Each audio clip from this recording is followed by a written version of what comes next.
Iti daytoy aldaw ti Domingo, Apo ited ko amin a panagdayaw ken ka.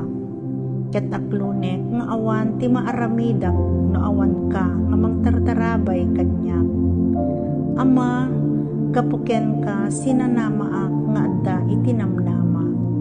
Dawatek kadken ka nga agtultuloy ka kadi nga agtaeng ti panunot, puso ken ti kararuak.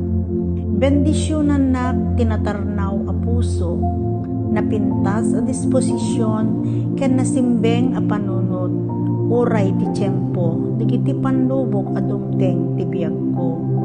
Ket mamatiak, nga dagitoy a panlubok, saan naktupulos a matuang taamok, nga adda kat isibay ko, nga mangted ti pigsa, kiret ken kapya a kasapulak. Itinagan ni Jesus,